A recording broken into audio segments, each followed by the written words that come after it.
Mexico flow. Yeah, bi may lekk yem si lekk gu ma Big Mac ba pare yegg si nekk phénomène hip hop flow bi tax ko musul drogue léegi sick rap dam rap nga foog ne musoo dégg beneen nit rap dig ma dégg bureau tàng naak beat fuck terminal yi di ma séntu ni seen feedback li dee génn bomb soxla wu ma fit. Hello, welcome, bienvenue dans ce tout premier numéro de Life Stories de l'année 2017. Life Stories, c'est votre émission itinérante, on sillonne les rues de la capitale, peut-être qu'on sillonnera les routes du Sénégal, mais en 2017, beaucoup de surprises parce qu'on aura même à traverser des océans. Mon invité dans ce nouveau numéro est un artiste que la critique considère comme un des meilleurs de sa génération. Et vous allez découvrir tout au long de cette émission pourquoi je dis un des meilleurs de sa génération. Son dernier album est sorti il y a quelques mois de ça. Et vous allez voir que même cet album-là, ça a une dimension assez extraordinaire parce que c'est la première fois dans l'histoire du hip-hop qu'un album se porte. C'est un album qui se porte. Quand je dis un album qui se porte, c'est un album bracelet. Moi, j'ai le mien. La question que je vous pose, c'est est-ce que vous avez votre bracelet? Si vous ne l'avez pas encore, au cours de cette émission, l'artiste vous dira comment vous le procurer. Mais c'est vraiment une innovation de taille. On parlera à ce jeune talent-là de ses passions pour la musique. Je vais dire, je ne parle même pas de la musique hip-hop en tant que telle parce qu'il touche à plusieurs autres domaines. On parlera de cet artiste-là et comme je dis, ceux qui ont déjà ce bracelet-là savent de qui je parle. Pour les autres, restez, vous découvrirez dans quelques secondes mon invité d'aujourd'hui dans Life Stories sur la DTV.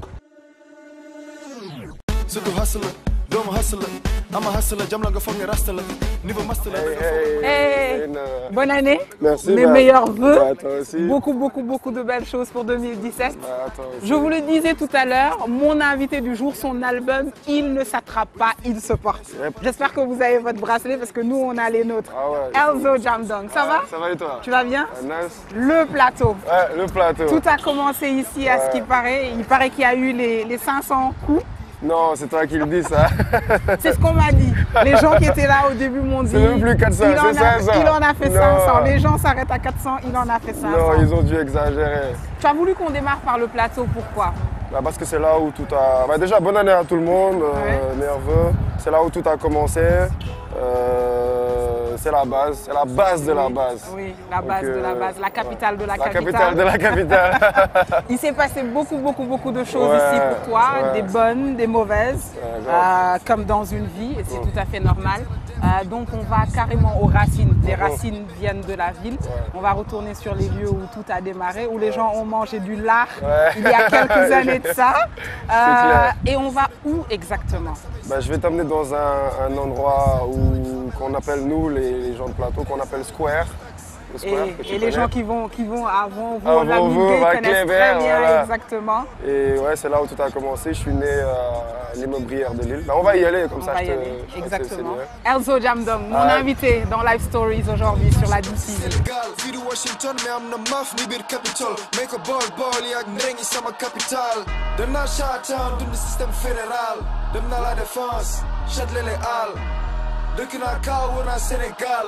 Mais gis naa ne waa town duñu seen égal capitale de la capitale.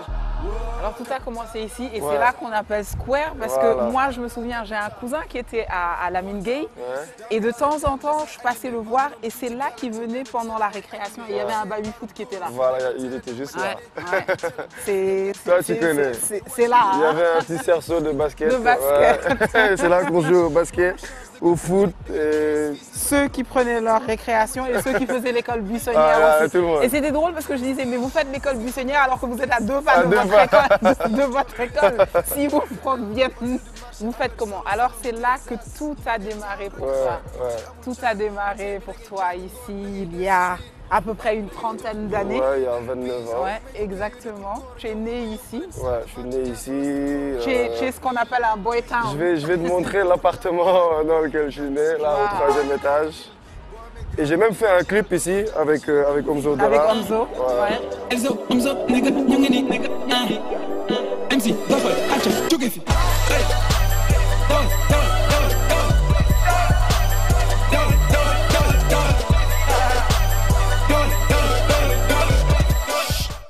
Kii du pour ku mënul nekk. MC yéen lu leen metti, xanaa ni MC yoo ëppee.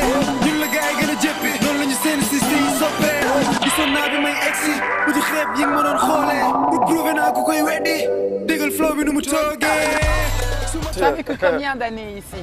J'ai vécu 12 ans, Ah ouais. 11-12 On s'en ans. souvient forcément. Après j'ai déménagé, mais je suis resté en ville. Après on est allé plus vers Sandaga. Ok. Sandaga, vas-y. Si. Et voilà, là c'était l'ère de jeu. Petit camp. Il y avait pas cette dalle là. Ok. C'était juste comme du goudron. Oui. Et si je te montre mes genoux, tu verras les cicatrices que j'ai Tu es encore. tu es Je tombé suis à tombé plusieurs ici plein de fois. C'est ici que j'ai appris à faire du vélo, à jouer au foot. À jouer au foot. Et tu étais à quel étage? J'étais là, au 3e étage, à Waouh. droite, 3e Ah ben. étage. Et j'ai l'impression que tu as laissé un jouet en partant. J'aperçois un bout de robot orange-noir. Bonne non, mais même pas. Quand on a quitté, il y a d'autres personnes, D'autres qui sont une autre venues, famille bien qui est sûr. venue occuper le logement. Ouais. Mais j'ai toujours fréquenté, j'ai continué à fréquenter mes fréquenter. amis d'ici, ouais, Ok.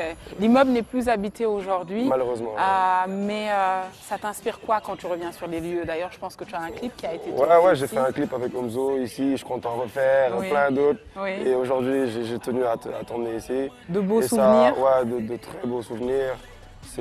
Ça représente, je pense, toute mon enfance. Oui. Et ça c'est déjà, je suis quelqu'un de très nostalgique. Oui. J'ai mon premier single officiel qui était Roy Timom, qui est un hommage à ma mère. Ah, la maman. J'ai mis des photos de l'immeuble, de moi petit dans cet appartement, dans le clip. Sàmm jàmm jàmm sante dox tànku jàmm dox mbokk bañ a jamante jàng jong yokk jom fay ki ma daan boot jàpp julli jaamu jéema jéngu jóg te bañ a ti toog jëf ju rafet ndaxte waxti jegul bunt muslu ci cat tamit segam lamiñ jegul bant tabax jàkk def ni maam turandoo yokk barke moom li jàngalaate baatu Umar Futi yu Bamba Mbàkke kàkkatar ci bitim réew duma fàtte ne gaynde laa guma yax bu rëy de wante doomu ñay bu ngand laa doomu Salama Sow yaay ñetti yoon laa lay gërëm doomu Hamadi Laali ya bàyyi yàlla la yàlla yërëm. Dans le clip. Donc ça représente beaucoup pour moi. Et c'est ici que tout a commencé. Que tout a commencé. Ouais. Une petite anecdote que tu peux partager avec nous parmi les 399. Une qui s'est passée ici. Une qui s'est passée anecdote. ici. Comme là, on vient juste de passer le 31 décembre. Oui. Il y a un 31 décembre, j'étais tout petit. Il y a mes frères, avec leurs amis et tout, qui étaient là. Et nous, on achetait les pétards là, c'est des petits pétards en forme de chaîne en fait. Oui. Il y en a peut-être une cinquantaine, une Et ça centaine, s'allume à la queue le ta ta ta ta ta ta Et ta on ta montait ta. chez un ami là au premier, on attendait qu'ils soient là parce que eux c'était genre les grands, Oui. les boss, nous on était les petits. On leur balançait le truc et on s'éparpillait. Et tu vois, mais il y a toujours eu cette complicité entre grands et Entre les petits, grands. tu vois, voilà. Il y a eu cette complicité, on va d'ailleurs en parler, parce que si tout a commencé pour toi ici, c'est parce que les grands étaient là pour C'est te vrai, montrer ouais, la route. ouais. Je sais que entre Vent et Ouais. le Square, Ouais. il y a ce qu'on appelle le mythique groupe Soweto Boys, C'est ça, ouais. qui s'était créé avec ton frère Zep. Ouais.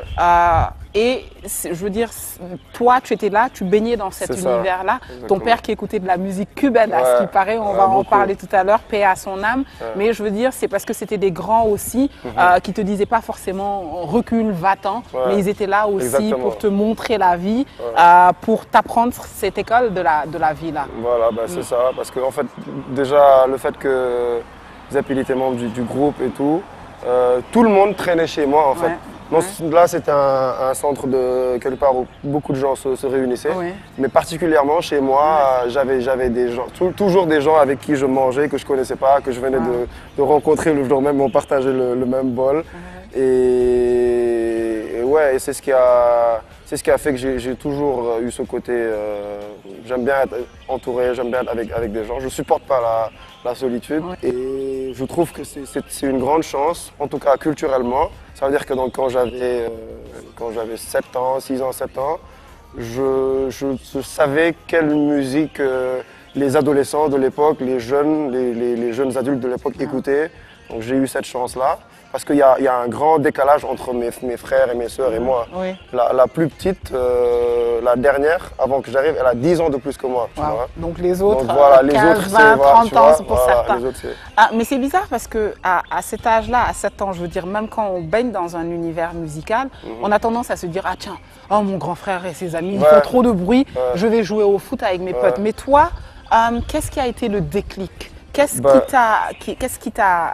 qui t'a poussé à écouter et à regarder et à apprendre ce que eux faisaient?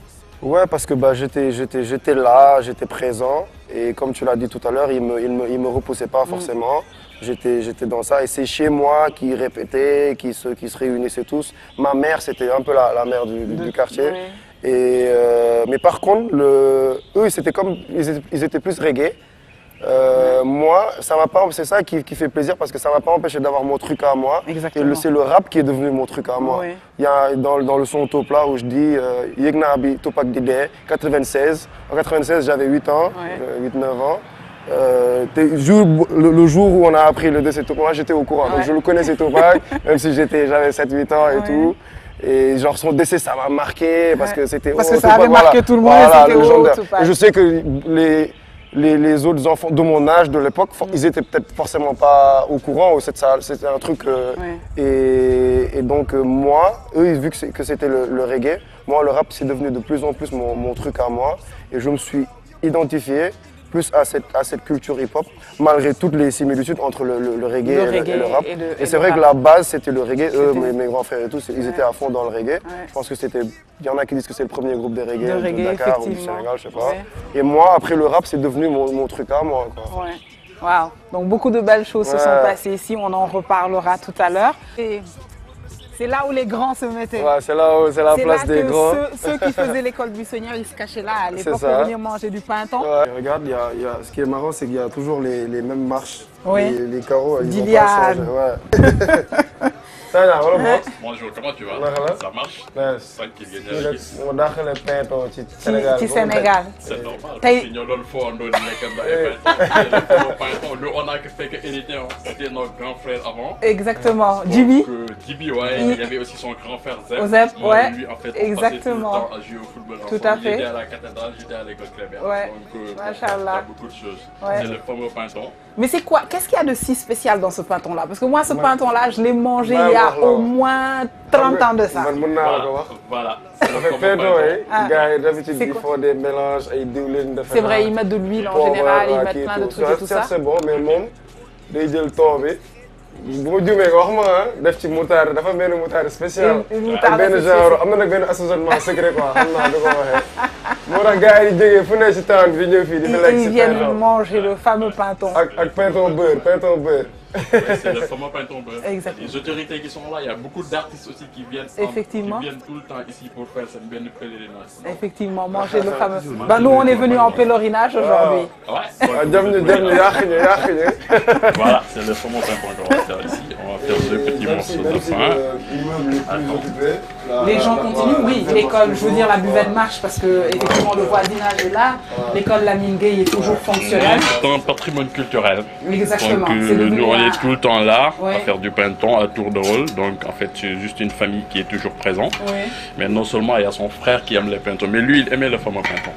Il adorait ça, il a mangé beaucoup de pinton. Ouais, Hein, ouais, il y a beaucoup d'artistes dont je préfère me taire le nom qui Oui. viennent ici en pèlerinage. et qui continue à venir manger Ouais, ce il y en fameux a beaucoup. pinton-là. Il y a un autre artiste bon. Vous le connaissez très bien. Oui. Sur le plan international, Oui. il vient ici tout le temps. Manger son pinton. Ouais. Ah, le secret du pinton. C'est secret. Bon, le secret, je sais pas.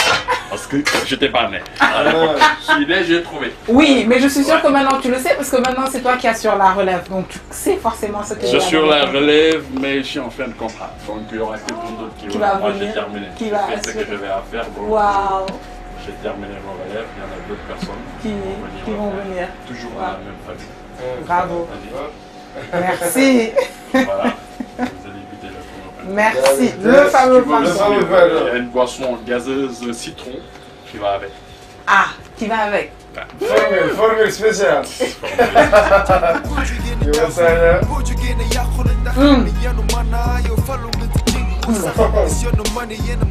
Mais c'est vrai que ça n'a pas le goût du printemps que tu achèterais, même que tu ferais chez toi. Non. Et tu te dis, ils ont mis quelque chose là-dedans, il ne veut pas nous On dire. a rien mis dedans parce qu'ici en fait tu manges le fond au printemps en plein air. Et là en fait C'est ça qui fait un effet de. C'est ça qui fait l'effet, Je hein. plaisante quoi. Chaque matin. C'est un même Qui, en fait dans les banques, venir ici prendre le printemps. Oui, il est bon. Ça, tout le temps. Il est...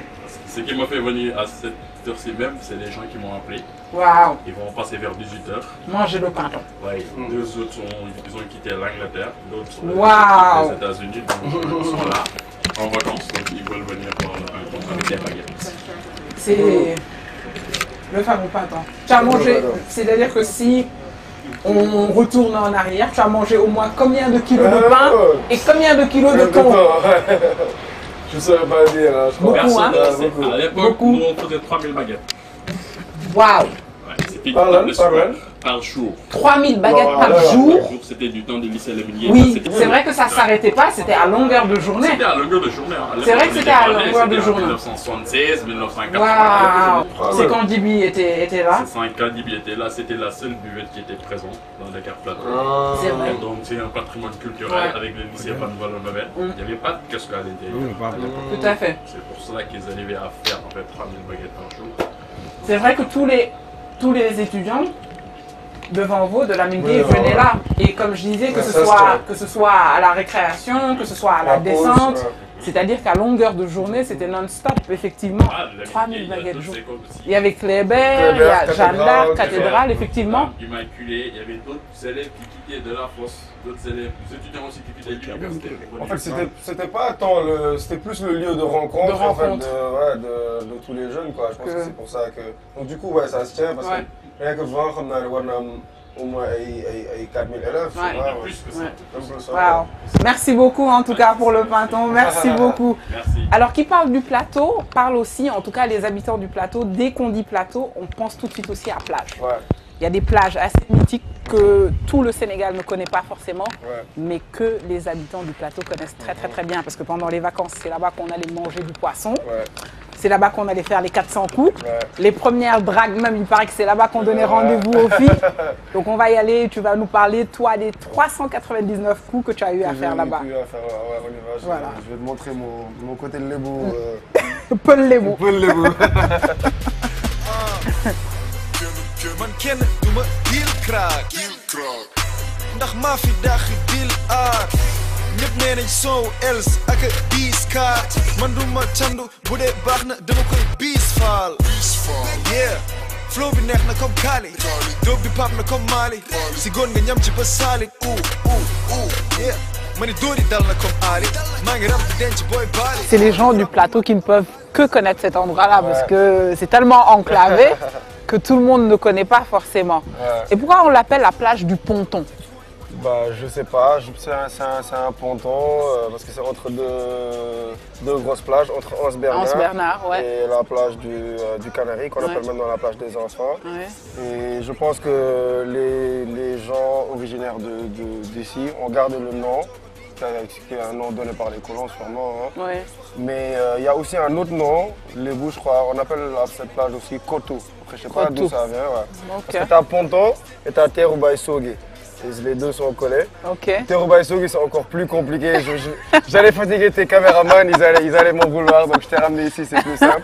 Et Sogui, c'était un ancien dignitaire Lebou, Ok. Sogui Ndoye, un grand pêcheur. Ouais. Et je connais ses petits-fils, Ok. Tafa Ndoye, Doud Ndoye, que je salue. Ouais. La grande famille Ndoye du plateau. Du Donc, plateau. j'ai traîné, j'ai grandi avec pas peut-être directement ses petits-fils, Ok. mais en tout cas ses descendants. De quoi. ses descendants. Et Ok. voilà, c'est le patrimoine vraiment culturel du plateau. Wow. Et il y a Feu Omar Ndao Oui. qui en parle dans son livre Oui. Dakar Un l'Ineffable. grand monsieur de la culture Que sénégalaise. je conseille Oui. vivement. Oui. Et bah, dans ce livre-là, il relate bien l'histoire. De Dakar. Lui, il se connaît mieux que Exactement, moi. Franchement. de Dakar. Ouais, de Dakar.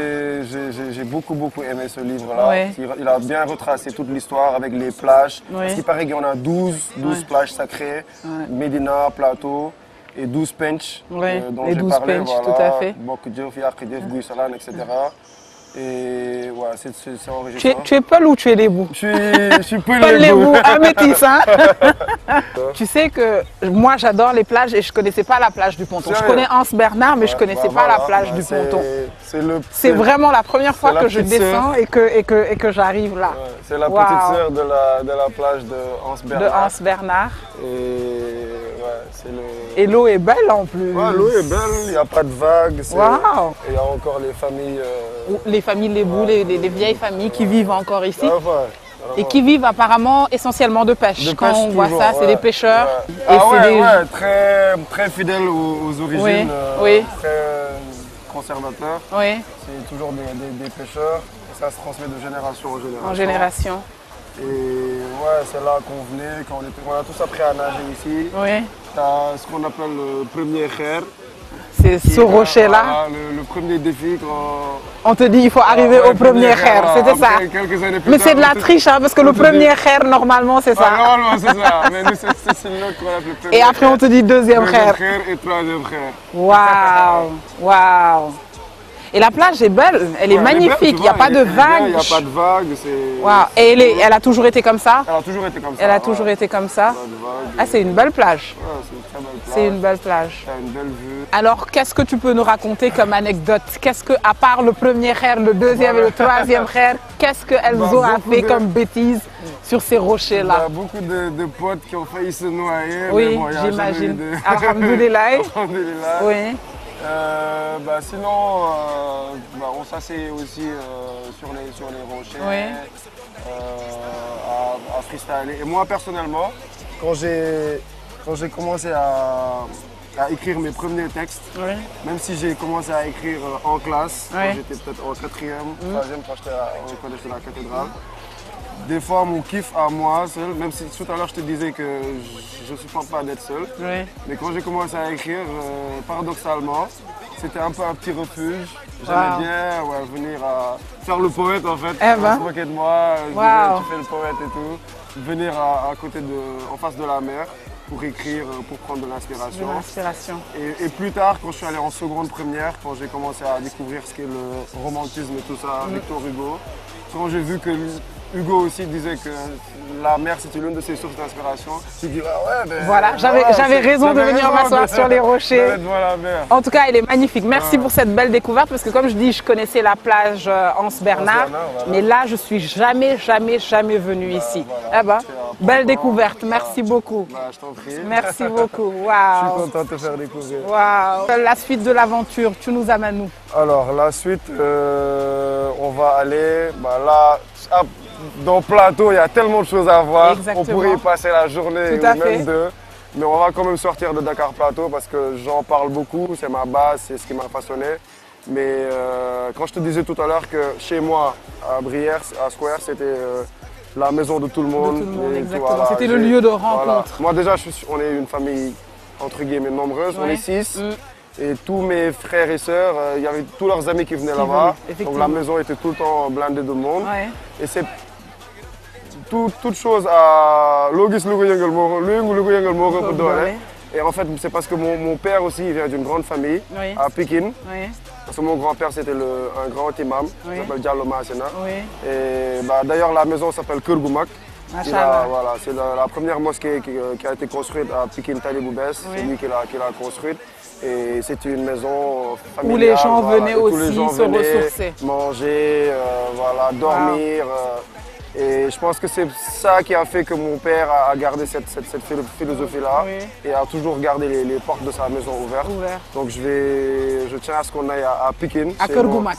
On va aller à Kurgumak. Alors, Live Story sur la DTV, Elzo Jamdong. Welcome to my corner, Plateau, capitale de la capitale.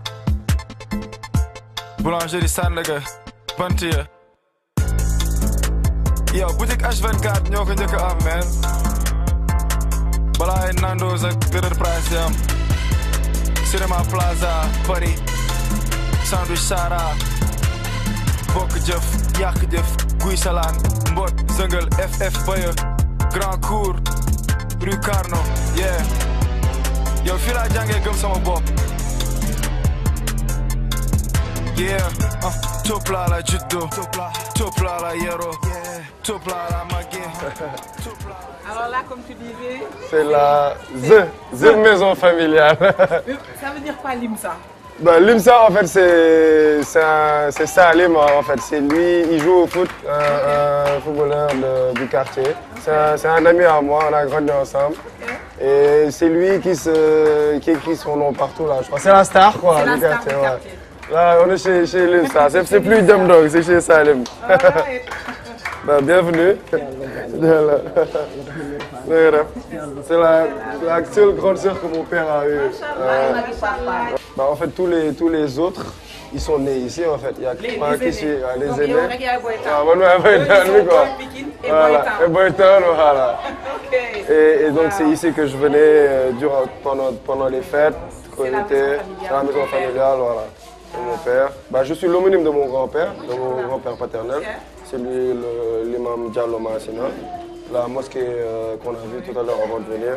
Et c'était un peu le patriarche du quartier ici. Et ça, c'est son fidèle ami, pas là-bas. Ça, c'est ma tante, Gogo. C'était la sœur de mon père. Et mon grand-père, il est décédé il y a 20 ans. Hein, et il a eu 2 femmes. Donc ma grand-mère paternelle, qui est décédée aussi. Ouais, juste qui est décédée après mon père. Elle était très très touchée de perdre son fils. Ouais. Et il y a donc la deuxième femme de mon grand-père qui est encore là. Donc c'est la demi-sœur de mon père, quoi. Tout. Yeah. yaayam ku baax la yaa boo jëkk say fii si kër yi ku baax amul benn problème moo min xale yu baax yaakaaroon ngeen ne El Hadj dina dugg ci wàllu musique même bu ñu xamee ne que ni Zak par exemple moom dafa doon yëngu tuuti ci musique waaye xalaatoon ngeen moom bi mu nekkee xale xalaatoon ngeen. waaw daana fecc dugg ci en tant toujours dañuy wax ne yow ñu tuddee la imam ngay fecc di woy ah lan laa wax ku ñu tuddee imam kay imam nga waroon. sama papa dañ ko tuddee aji na màkk nag dëgg la moom ñu dem na màkk macha allah macha allah. Parce qu'en fait, quand elle dit que Damna Maka, parce qu'en fait, ma mère, quand elle était enceinte de moi, elle est partie à la Mecque. leen bi ñu daal ñu ngi lay nuyu bu baax yow ci ñi sant fii ci nga bokk. ndax yaag maamam. ñu ngi jógee Colobane macha allah.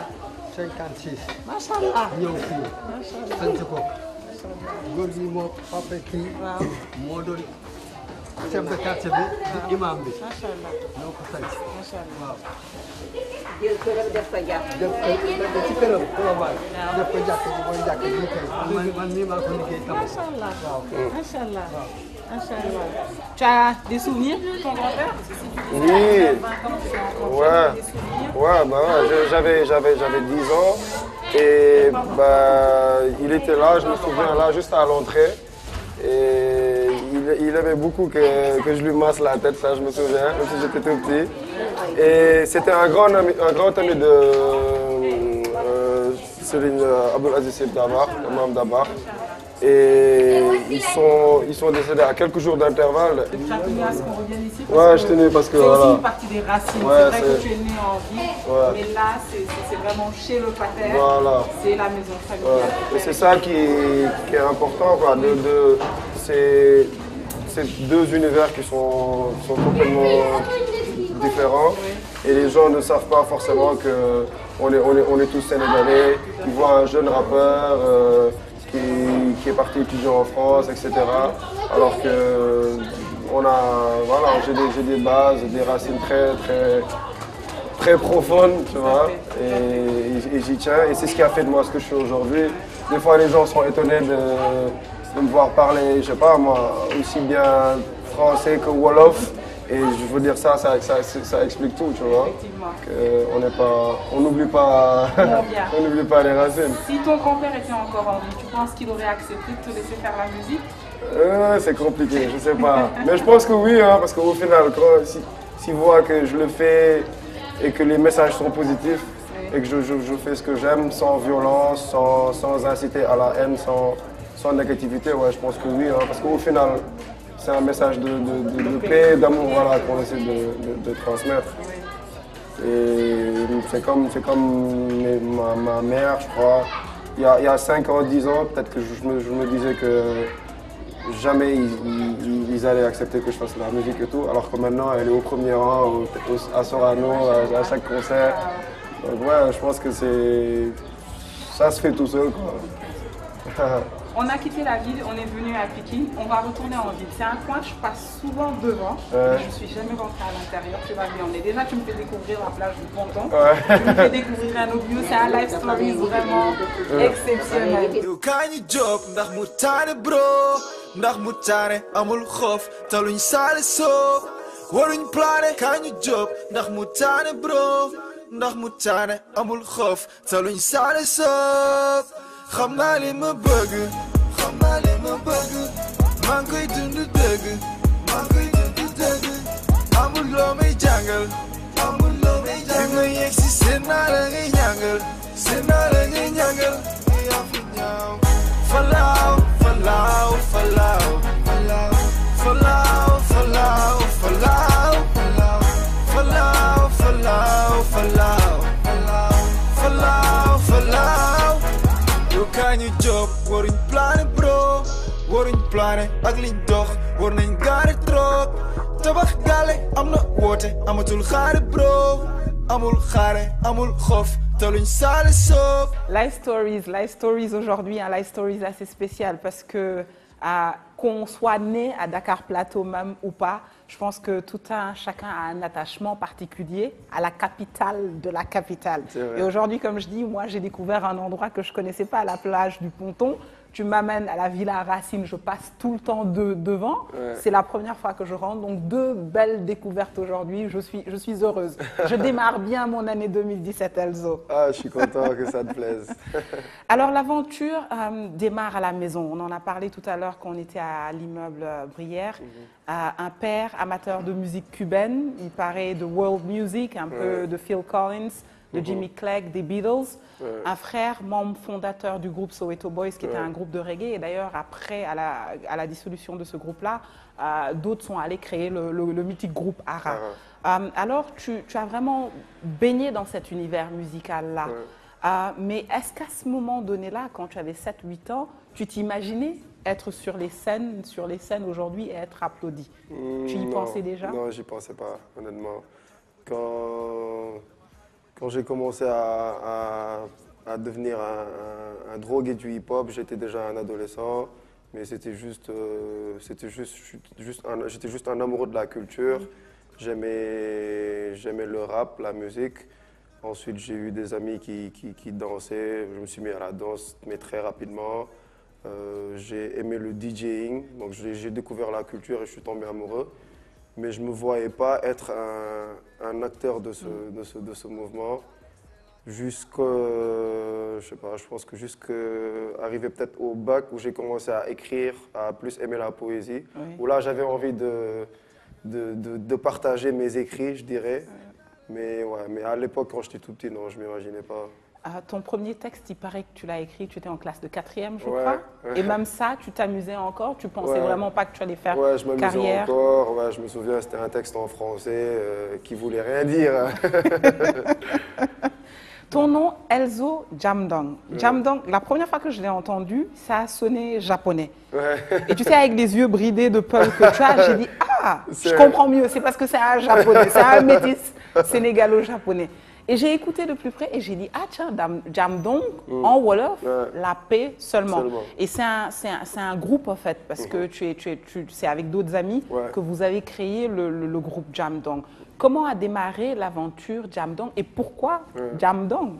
Jamdong parce que on était tous des amis du même collège et du même lycée. Et on s'est tous retrouvés en France, à l'exception de Belzo, qui était aux États-Unis. Donc on était 6. On était entre Lille et Paris et on voulait former un groupe. Et on était tous, autant j'ai beaucoup de bases reggae et tout, et on était tous fans de reggae dancehall. En fait, Jamdong, à la base, Ça signifie, tu sais, Jamaïque en patois. Ouais, Ça veut ouais. dire jam down. Exactement. Et on a un ami, Tafa, qui faisait partie d'un collectif. Ils organisaient des sound systems, Ouais. des passa-passa en fait, à face. Et c'est eux qui s'appelaient les Jam Dong Les Community, ouais, for Ok. Survival au début. Ok. Et quand on s'est retrouvés en France, on nous appelait les Jam Dong, les Jam Dong. Et c'est moi qui ai transformé le Jam Dong, enfin patois jamaïcain, en Jam Dong, En donc jam, en donc wolof. la paix Voilà. seulement. Et on a eu à faire des mixtapes Ouais. ensemble. Ouais. Et après, ensuite, quand j'ai décidé de faire un projet en solo, Ouais. j'ai gardé le nom de Elzo Jamdong. Jamdong. Et pourtant, quand j'étais quand Jamdong, on était actifs, quand j'étais pas encore en solo, Ouais. je me faisais encore appeler Free E, donc Free Elzo. Wow. Free, voilà, c'est Et Jamdong, en fait, quand vous parlez de Peace Only, ça va aussi en droite ligne avec les 4 piliers du hip-hop un peu, Ouais. qui sont Peace, Love, Unity and Having Fun. Having fun. Pourquoi, à un moment donné, tu as senti que tu avais besoin de te détacher de Jamdong pour pouvoir faire toi ta carrière En fait, je ne me suis solo? jamais détaché, ça s'est fait tout seul. J'étais à Lille pendant 4 ans et pour faire mon master, j'ai eu une inscription à Poitiers. Donc c'est du pur hasard. Donc c'était la première fois où je suis allé seul à Poitiers, une nouvelle ville, où je me suis retrouvé donc tout seul. Et tout ce que j'écrivais devenait de plus en plus personnel. Ouais. Jusqu'en 2012-2013, tout ce que j'écrivais, c'était dans une dynamique de groupe, de faire un son, de le proposer à Moflo, d'envoyer à dire à Belal, ouais, j'ai un refrain, qu'on fasse un truc à 2, à 3 ou à 4 minimum. Et là, c'était la première fois où j'écrivais pour faire des sons tout seul, en fait. Ok. Et en faisant mon master en 2 ans, c'est là que j'ai écrit peut-être une quinzaine de sons solo que j'ai enregistrés. Et à un moment, je me suis rendu compte que, attends, j'ai de quoi sortir un album, une mixtape ou quoi.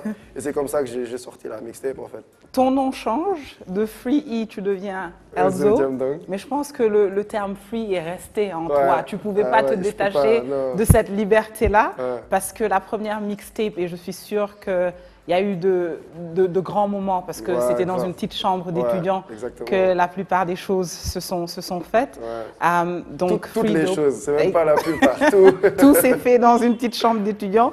Donc en 2014, quand tu sors cette mixtape-là et que ça a eu un succès, mais vraiment un succès extraordinaire, tu t'es dit quoi?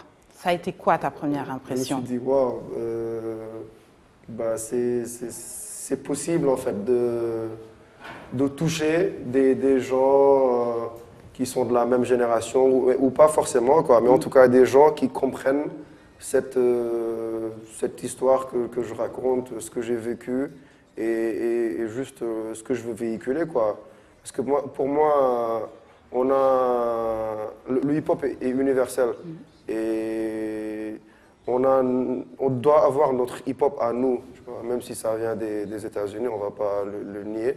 Et je voulais montrer que, en grandissant à Dakar, j'ai vécu hip-hop. Parce que le rap, ça se fait, mais le hip-hop, c'est une culture qu'on vit. Donc c'est ce que je voulais montrer.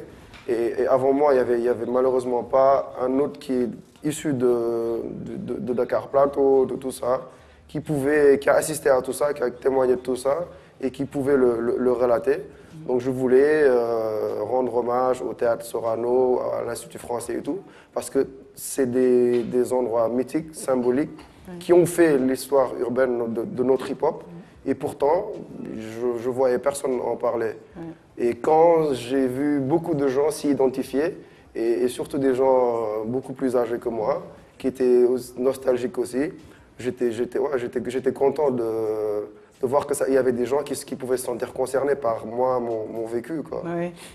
Très proche de ta fanbase et comme tu disais, tu as énormément de gens qui se retrouvent dans ta musique parce que c'est de la musique de ta génération et tu fais ce que les autres ne font pas forcément, les réseaux sociaux. Ouais. Et ça marche. Ah, grave. Ça marche. Ouais, grave. C'est vraiment un secret que tu donnes aux anciens et aux futurs en tout cas. Ah ouais. Mais moi, un son en particulier parmi tes sons, et il fallait que je te pose cette question-là parce que j'ai envie de savoir si c'est vraiment un titre qui définit Elzo Jamdong. C'est Roy Chimom. Et Roy Timom, c'est vrai que c'est assez sentimental parce que c'est un hommage à la reine-mère, à la maman. Mais c'est un son aussi que je trouve un peu ego trip et pourtant sur un beat de trap. Et je me suis dit, attends, mais qu'est-ce qu'il est en train de faire comme ça? Est-ce que Roy Timom aujourd'hui pourrait être un son qui te définit toi vraiment? Sentimental d'un côté, ce côté funny là. Ouais, carrément, Oui. Carrément, parfaitement. Je crois que c'est un de mes titres préférés. Hein. Et bah, t'as tout dit en fait. Il y a le côté sentimental, c'est un thème, d'amour, enfin de reconnaissance. Oui. Ça montre l'attachement à la famille. Et aussi, on voit aussi un gars qui aime le rap, qui aime se faire plaisir avec ses rimes, avec son flow, sur un beat moderne à l'ère du temps. Donc ça montre que aussi le rap évolue. Donc quand tu entends ça, tu vois que, vu le thème, je tiens à faire passer un message, je tiens à faire de... Je me casse la tête quand j'écris, mais vu le beat et le flow, tu vois qu'aussi c'est quelqu'un qui écoute ce qui se fait et qui n'est pas trop conservateur, qui n'est pas trop bloqué, qui essaie d'avancer avec son temps. Effectivement, donc, quand tu écris, quand on écoute en tout cas tes chansons, on se rend compte qu'il y a même une certaine assurance dans tes textes. Une certaine assurance, mais aussi que tu as un goût assez particulier pour tout ce qui est production futuristique. Est-ce que tu es venu avec le sentiment de vouloir dire aux autres, à tes fans, quand je dis les autres, à tes fans, même aux autres artistes, j'ai envie de faire du never done before? Ouais, c'était grave ça. Et c'est en grande partie aussi grâce à Thier, parce que il fait tout le temps des recherches, il n'arrête pas de créer. Il adore surprendre les gens, donc même moi, il adore me surprendre. Quand il me surprend avec une nouvelle prod, avec des nouvelles sonorités, j'ai envie à mon tour de le surprendre avec de nouveaux flows, de nouvelles mélodies. Et c'était comme ça, on se stimulait tous les deux. Et ouais, c'est en grande partie grâce à lui qui est très ouvert, qui est très hip-hop et très ouvert, que j'ai pu avoir une empreinte assez particulière, en tout cas par rapport à ce qui se faisait en général. Quoi, La première fois de toute l'histoire, moi je pense que de l'histoire du hip-hop mondial, je pense, c'est la première fois qu'un album se porte. Ouais. Comment t'es venue cette idée-là? Parce que c'est extraordinaire de porter sur son poignet un album. L'idée t'est venue comment? Tout simplement, j'ai juste vu que ça existait, les bracelets USB. Exactement. Et au début, l'idée c'était de faire un concert où je vais offrir peut-être 2-3 singles et essayer pour remplir le concert, de dire ouais, il y a 3 singles et pour rentrer dans le concert, il faut acheter le bracelet. Et j'étais en train d'enregistrer l'album. Et à un moment, je me suis dit, mais pourquoi mettre tout l'album là-dessus, vu que ça fait 4 gigas. Et je ne regrette pas du tout. Et je pense que c'est très prétentieux, hein, mais je pense que ça va bientôt se faire par un artiste très très connu. Tu vois, bravo. Et peut-être que ce sera une révolution et tout le monde va s'y mettre. J'espère qu'il y aura des Sénégalais qui vont dire que nous on a eu Elzo avant. Hein. Forcément, parce que le message est passé. Je me souviens quand tu venais de sortir cet album il y a quelques mois de ça, on disait ton album est dans les bacs et en fait aux autres rappeurs tu lisais ton album est dans les bacs, le mien est sur le poignet. Donc je pense qu'ils feront tous pareil. Est-ce que tu es venu, c'est vrai, tu as révolutionné le rap, tu as révolutionné ta façon de faire du rap. Est-ce qu'aujourd'hui, tu te dis que tu as envie d'évoluer et de faire vraiment autre chose, de créer autre chose, vu que c'est possible? Ouais, beaucoup, beaucoup. Parce que quand tu écoutes mes sons, tu te rends compte que je m'essaie à beaucoup de choses. Tout à fait. Ouais, j'aime beaucoup le rap et comme j'écoute beaucoup de musique et j'aime chanter en fait. Au début, je ne l'assumais pas. Mais c'est vrai que j'aime beaucoup chanter et je me dis que je ne dois pas avoir de barrière. Quoi. Après, la base sera toujours hip-hop, ça c'est sûr. Mais si j'ai déjà eu l'occasion de travailler avec des gens qui ne font pas du tout de hip-hop. Et j'essaie de m'adapter, j'essaie de m'ouvrir. Tu n'as pas peur de prendre des risques? Voilà, j'ai pas peur du tout. La dernière fois, j'ai fait une petite prestation avec Heavy Man Band, un groupe traditionnel. C'est un joueur de calebasse avec une kora et tout. J'ai beaucoup aimé. On n'a pas eu le temps de bien répéter ça et tout, mais dans l'avenir, je souhaiterais faire ce genre de choses. Tout ce que j'aime, en fait, toutes les musiques que j'écoute, j'aimerais m'y essayer. Après, je ne vais pas me disperser non plus. Faut avoir son propre style. Mais j'aimerais bien avoir mon empreinte. J'aimerais bien que dès que tu mets mon son à moi, avant d'entendre ma voix, que tu te dises « Ah, ça, il y a de fortes chances que ce soit Elzo ». Mais ça demande du temps, ça demande du travail, ça demande beaucoup de travail. Qui sont tes influences? Parce que on t'écoute, on a l'impression que tu es un vieux de 60-70 ans, tellement tu es posé, tellement tu es correct dans ta démarche et des textes assez profonds. Dans Freedom, je vais prendre l'exemple d'une si longue lettre que tu as faite avec ton ami Deep Dundugis. Yes. Où tu parles de ces freedom fighters là, et de toute façon sur la pochette de ton album, on te voit, je dis waouh, ça c'est le petit-fils d'un Black Panther, où tu chantes que ce soit ces Africains-là ou ces Américains-là, ces gens du monde entier qui se sont battus quand même pour les droits humains. D'où te vient cette source d'inspiration-là? Comment est-ce qu'un jeune de 30 ans, même pas encore, a la capacité de pouvoir penser comme quelqu'un qui a 60-70 ans? Non, il ne faut pas exagérer non plus. Non, mais c'est juste que c'est la culture hip-hop, la culture du rap qui a fait que je me suis intéressé au mouvement des droits civiques.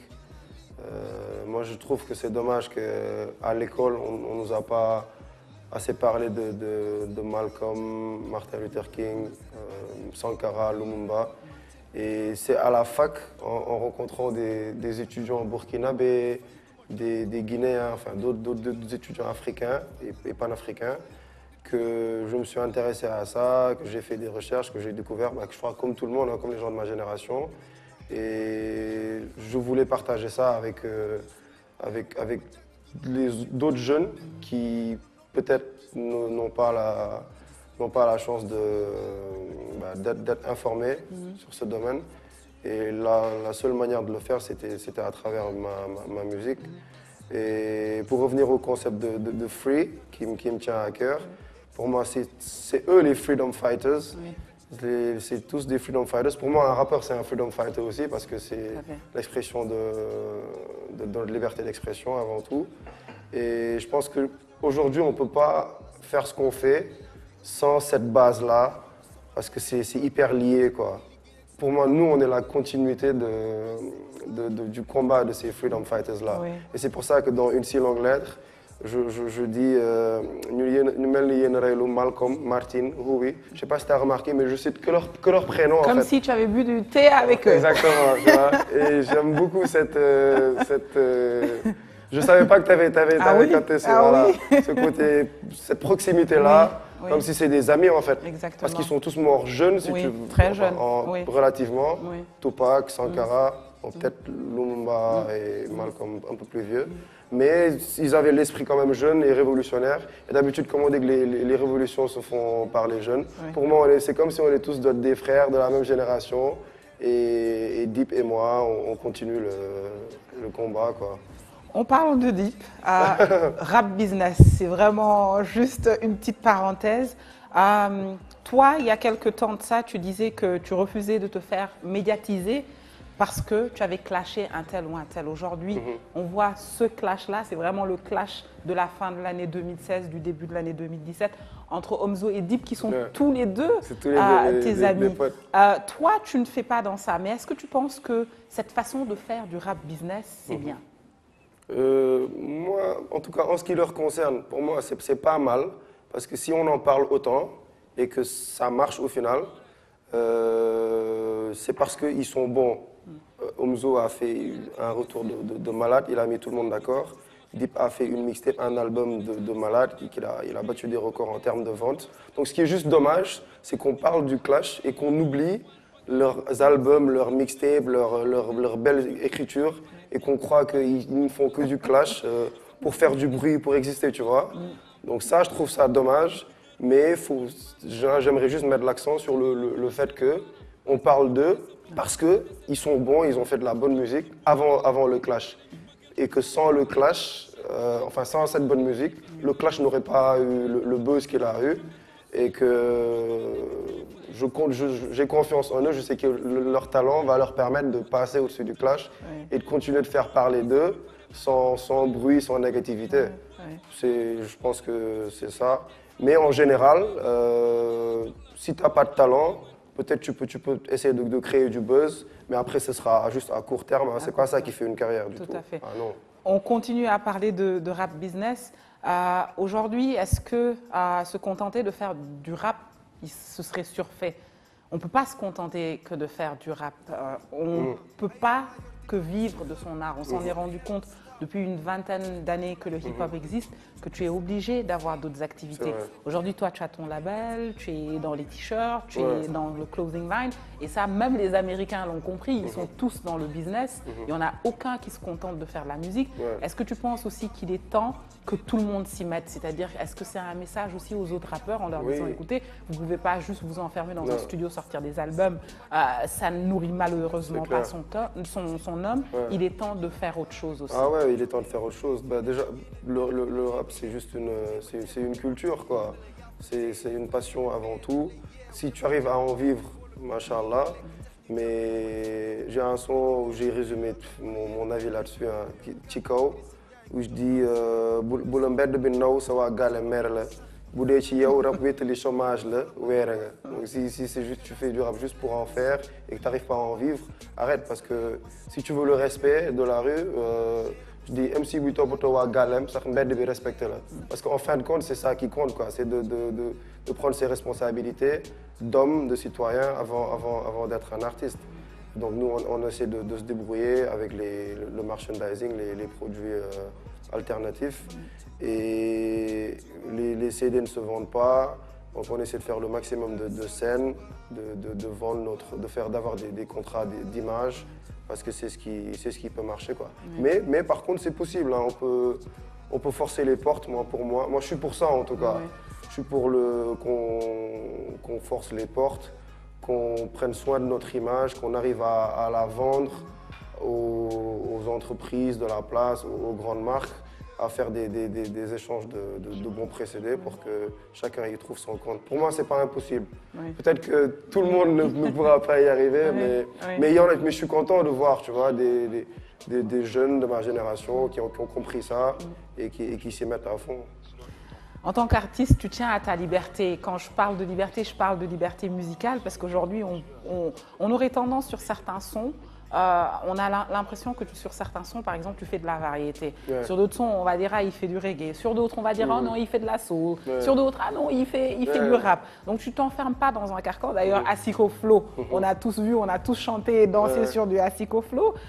Est-ce que aussi, tu refuses, au fait, de t'enfermer dans un carcan? Est-ce que à la base c'était ça? Je refuse qu'on me dise que je ne fais que du rap, je ne m'enferme pas dans un carcan. Non, c'était même pas, c'était pas un objectif en soi, ça s'est fait tout seul, quoi. C'est juste que quand on me fait écouter, quand j'ai envie de poser sur un son, j'aime pas savoir quel genre c'est en fait. Par exemple, quand je faisais Roy Timom, je ne savais pas que c'était de la trap drill, que c'est un son qui vient de Chicago ou d'Atlanta, je ne sais même pas. J'ai kiffé le rythme et j'ai écrit dessus. Et je préfère créer comme ça plutôt que de respecter des règles, de me dire « Ah non, là c'est un beat East Coast, donc il faudrait rapper comme ça. Là c'est un rythme plutôt... Là il faudrait chanter, tu vois. Je le fais juste comme je le sens. Et c'est ça qui a fait que, avec Thiers aussi, qui est très éclectique, qui a fait que sans m'en rendre compte, j'ai fait beaucoup de choses différentes. Certaines qui passent mieux, d'autres qui passent moins bien, certainement. Et au final, c'est ça qui a fait que j'ai un répertoire assez diversifié. Mais non, c'était pas un objectif au début. C'était pas volontaire? Non, c'était pas volontaire, franchement. Okay. All right. 3 dates qui t'ont marqué. La première, le 20 décembre 2013. Yes. La sortie de ta première mixtape, Free Dope, The Addict Tape. C'était une drogue. C'était vraiment une drogue. Ça avait pris. Les gens ont consommé cet album-là sans modération. Ouais. Tu t'attendais à autant de succès avec cet album-là, même si tu sais que tu l'avais mis sur les téléchargements libres, sur les plateformes de téléchargement libre. Est-ce que tu t'attendais à avoir autant de retours positifs de cet album-là? Non, honnêtement, Du tout. non. C'était la grosse surprise. En plus, à l'époque, j'ai toujours été actif sur Facebook seulement, on va dire. J'ai commencé à faire des vidéos sur YouTube, donc c'était Facebook, YouTube. Donc Instagram et Twitter, j'avais un compte sur chaque réseau, mais je n'étais pas actif, quoi. Et quand c'est sorti, genre une semaine ou 2 semaines après, je me suis connecté sur mon compte Twitter. J'ai vu les follow que j'ai eus, les gens qui m'ont mentionné.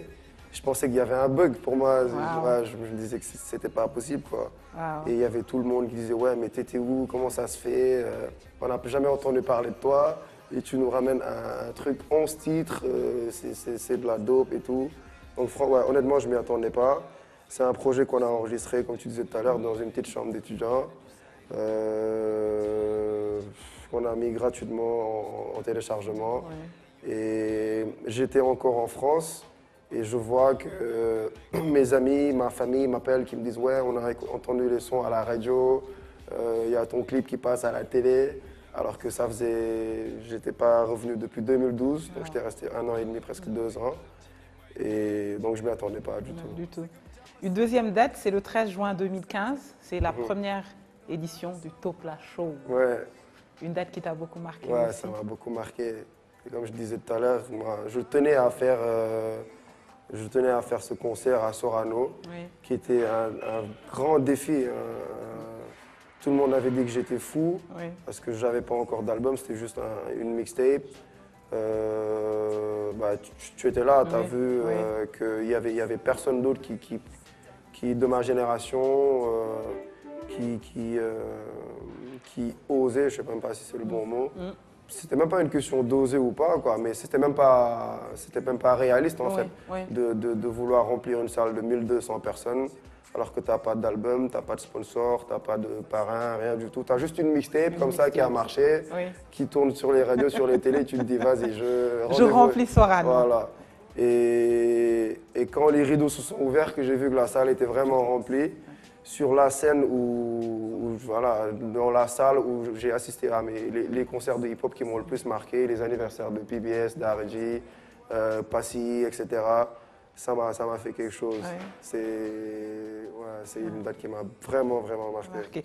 Une date qui a marqué, je crois, 3/4 des Sénégalais aussi, y compris l'ancien président de la République.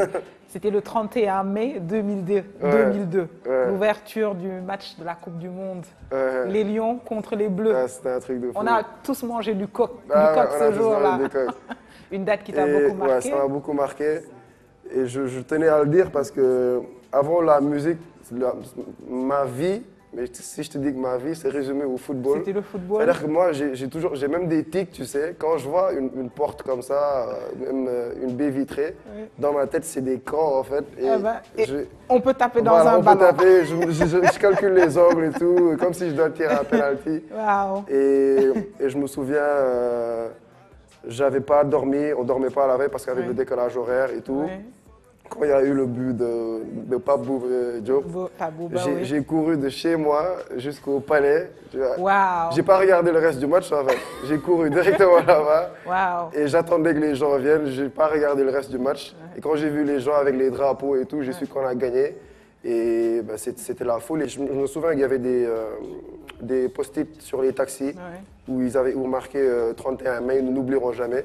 Et vraiment, moi, en tout cas, j'oublierai jamais. Vraiment, merci à la génération 2002, vraiment. Alors, on va terminer avec ton portrait chinois. Tu ne réfléchis pas, tu n'as pas le droit de réfléchir. C'est direct. C'est direct. Tac au tac. Alors, Elzo, si tu étais un livre, quel livre tu serais? Dakar l'ineffable. Omar Ndao. De Omar Ndao. Si tu étais un film? Kill Bill. Si tu étais une chanson? Si tu étais un pays ou une ville? Sénégal. Si tu étais un plat?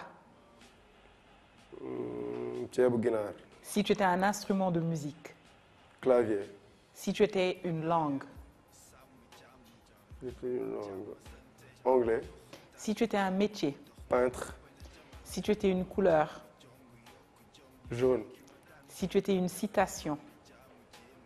L'homme est le remède de l'homme. Si tu étais un héros de la lutte pour les droits humains. Martin Luther. Si tu n'étais pas artiste. Footballeur. Ouais. Qu'est-ce que tu as envie de laisser comme héritage à tes enfants, à tes petits-enfants, aux générations futures dans une centaine d'années? Beaucoup de messages de paix, d'amour,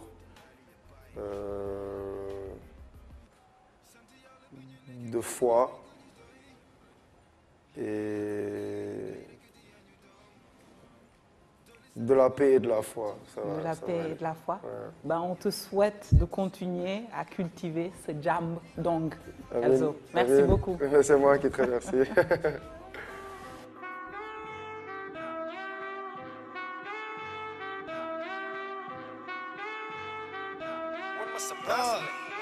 Yeah, bu dee rab baa ngi dox man maa ngi naaw yóbbu xam naa yoon bi naa la wan nan ngay aaw yóbbu li ngay waajal déwén defar naa ko daaw yóbbu je suis dans le dur fait boltu sax mënu ma raaw yóbbu indi naa beneen rab am naa ci bénéfice son bi wër na Sénégal yëngal na RFI ñoom ñëw comme ay melentaan kenn du ci gêné free kekkat kelentaan kenn bëggul bokk seen équipe album bi am na trap am na afrobeat ñëpp seede flow bi am na jab saf na narcotique man daan naa sol tic di rap xaw ma woon bokk ji fooli naa leen Ablaye Wade ni ko Sarkozy rap laa gën a mën te maa ko jàngal sama bopp ki fi gën a hard mënagul tàngal samay nopp rap